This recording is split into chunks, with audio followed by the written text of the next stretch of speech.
Assalamu alaikum and good evening, Sir Adil. How are we feeling today? Exhausted, thrilled, or are you excited to hear about our presentation, devastated, or perhaps angry? Now, what are those called? We call them emotions, right? It's the way we feel in that moment. So, for today, our group, which is me, Zafira, and Fazlinda, are going to discuss on is it fair or unfair to include emotions when making decisions? The reason we chose this topic is because that as a students, we feel that most of us could relate to this whenever we are making decisions. So to start off, emotions can endlessly expand to describe the state we are in. Like I mentioned before, there are various types of emotions, and the most usual ones that we feel day to day is happy, sad, exhausted, angry, all of those. So if emotion did not exist, imagine they did not exist, would that make us who we are now? Don't you think emotion plays a crucial part in every aspect of life? Have you ever realized or wondered how emotion pushes you to make a decision? How it influences your brain into choosing something based on how you feel? How it drives you to a certain thoughts after recognizing your own feeling to it? So, to cut the chase, simply, we are saying that emotions are a crucial part in making decisions, and logical reasonings are not enough to support our decisions. Emotions originate in the amygdala, a small part of our brain which serve the purpose to regulate emotions and also tie emotional meanings to our memories. Not only that, it also regulates reward processing and most importantly is decision making. So from here we can clearly understand how emotion and decision makings are intertwined. It's because the part of our brain are there to regulate our emotions. Now, to go deeper inside of why emotion should not be abandoned when making decision and when leading a group.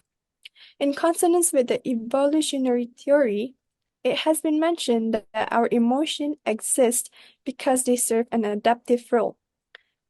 It states that emotions motivate people to respond quickly to stimuli in the environment.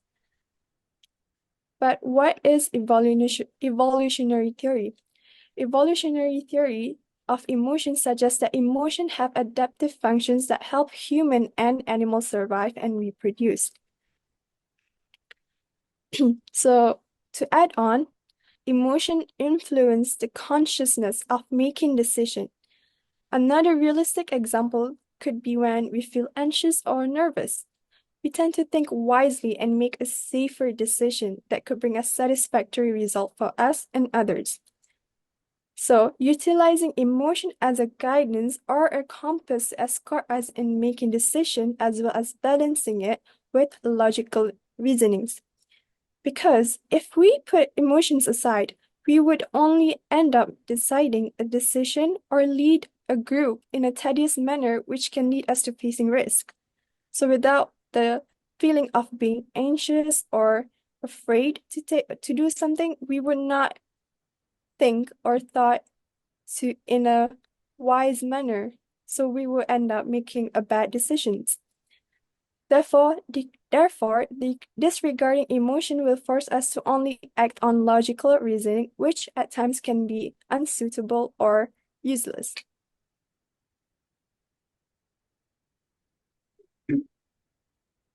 Now, I will be explaining about the main theory that supports our topic. So, to start off, back in the late 1800s, there was a railroad worker named Phineas P. Gage. And while he was working, there was an explosion that made a metal rod shot through his left cheek and on the top of his head, causing him to lose a big chunk of his brain. specifically the part called the ventromedial prefrontal cortex. And this incident resulted in him no longer able to make rational decisions, and he was not able to control his emotions. So fast forward to 100 years later, a neuroscientist named Antonio Damasio had a patient with a brain tumor in the exact same place as Phineas P. Gage. So Antonio solved this problem by removing the whole brain region where the tumor was. So Antonio's patient ended up with the same effects as Phineas P. Gage, which that he could not control his emotions and he could not make rational decisions.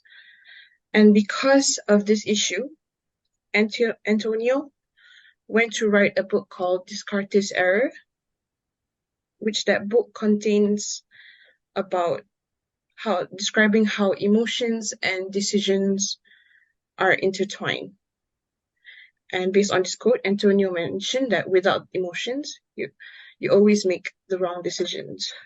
So to add on, the ventromedial prefrontal cortex specifically serves as a region for binding together the large-scale networks that subserve emotional processing, decision-making, memory, self-perception, and social cognition in general.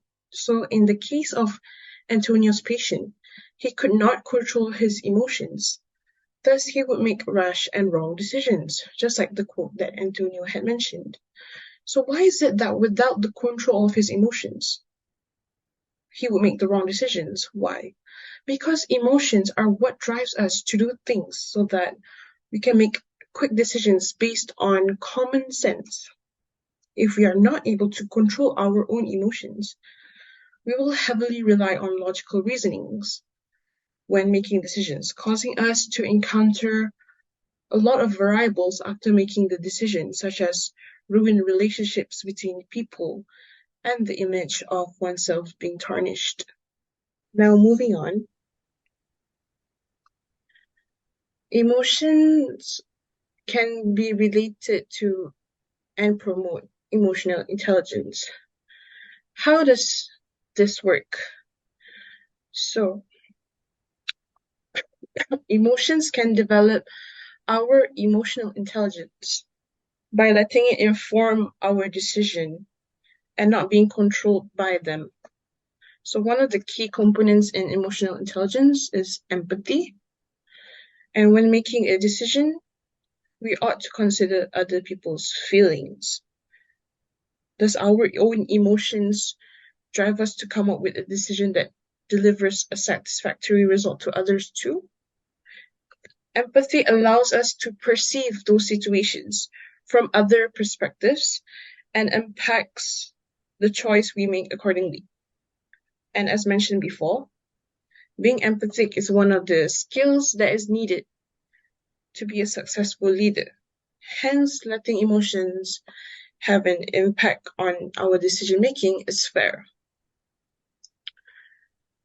Besides empathy, permitting emotions to influence our decision making helps us to recognize our emotional awareness and emotional resilience. Our ability to control our emotions when handling stress and get back on our feet from setbacks or obstacles to helps us to promote cognitive skills, which includes decision making. So our emotional management or resilience can be a guidance or key to success or failure. Despite that, if we train ourselves in emotional intelligence, it can navigate us to make wiser decisions.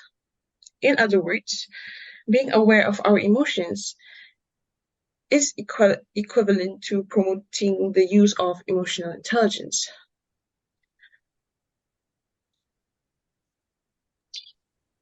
Before we conclude our presentation, I would like to share 5 tips on how to manage your emotions during decision making. So the first one is to relax and don't rush, because rush decisions are never good. When you are rushing to make a decision, you won't be thinking straight. You are only getting to the point. So we have to always take our own time and think about the impact of the decision. Next one is understand every sides involved. Always ask and understand every perspective and understand their emotion so it's fair and it satisfies everyone. Next, control your emotion and don't let emotion controls you. Never make a decision when you're too happy, too sad, or too angry because you will regret it later and you might even make promises that you can't keep.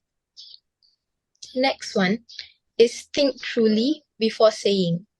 Make sure you arrange your words and use the right choice of words before you start making the decision and sharing with others, because this will avoid misunderstanding.